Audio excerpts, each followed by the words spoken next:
A first-time author walks into a library is my 7-minute video. I'm Michelle Johnson, and I hope you enjoy my first shot at making a video to tell a story. Thanks for joining me, Thomas. How are you? It's a pleasure, Michelle. Thanks for the chance to talk about this project. Give us an overview on the project. Sure, I'd be happy to. And in driving throughout the region, I started noticing public libraries located in every town. They were located in most instances in very prominent locations within the townscape, either on a town common, if there was a common, or certainly on Main Street. What the creators of those libraries were thinking when they placed them in such prominent locations.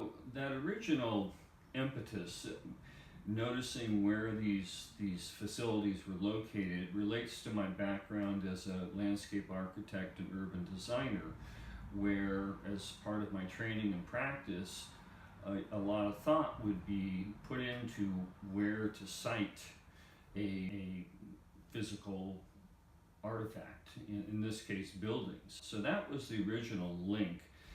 But I also have studied and worked with what is known as civil society. Found that civil society was in fact the impetus behind the first public libraries in New England, which, not surprisingly, were the first public libraries in all of America. Can you give an example of a good anecdote that you came across?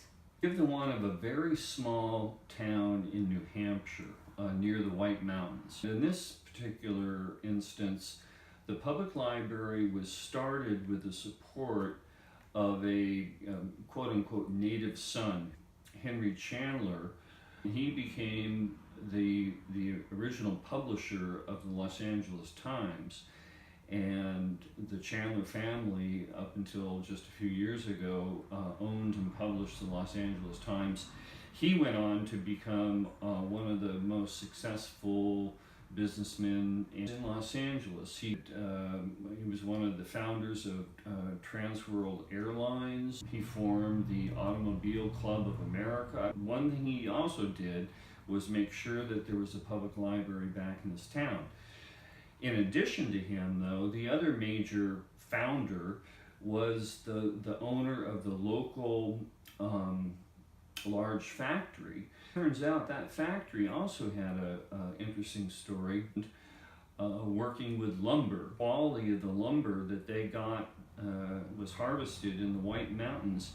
They became the world's leading producer around 1900 of piano soundboards, which soundboards are the heart of a piano industry. All those soundboards went into Steinway's. So it showed that public libraries were often a partnership between well-meaning, wealthy philanthropists and local stakeholders. And in this case, the factory owner saw it in his company's interest to see that the local workforce was better educated. That's fascinating. What the case studies that you conducted findings were in regards to current trends and possible future trends of the public library and the role that it has to play in civil society. Great. Public libraries are responding to changes in society and demand in terms of not only like book clubs, but language classes, literacy. We visited a case study location in Maine, and where they have a very impressive program on robotics. I see the public library as having a role in non-formal higher education-based lifelong learning. But what we're hearing now through public opinion polls about libraries is that more and more people are overwhelmed by the amount of information on the internet, and I see the library having sort of what scholars call a curation function, which is to help people use both the library and the internet to find the best information for their purpose. Often the reference librarian, who used to know what book you needed to get on a particular topic, Right. now can help users go to particular websites to find the information they need. This is a good segue into a little surprise that I prepared for you. So why don't we take a look at that? Mary Ann, Oh, hi. thank you so much for joining me today. Yeah. Can you tell me briefly how you take advantage and use the library?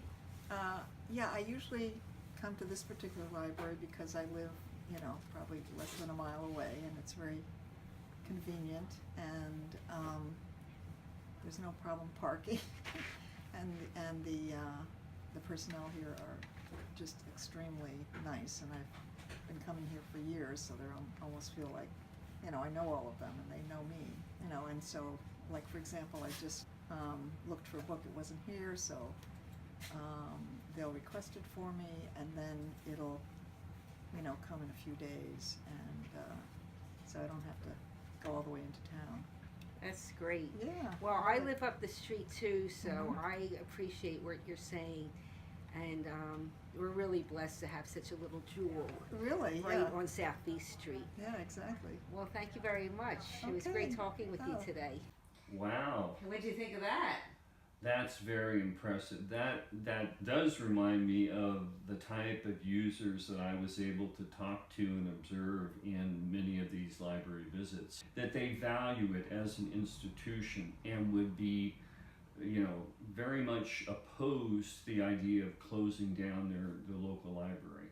Right, well, the library is so valued in this country that even during the recession, when a lot of other institutions closed, not one library, I understood, closed its doors. Well, thank you very much for joining me, Thomas. That concludes our interview for today.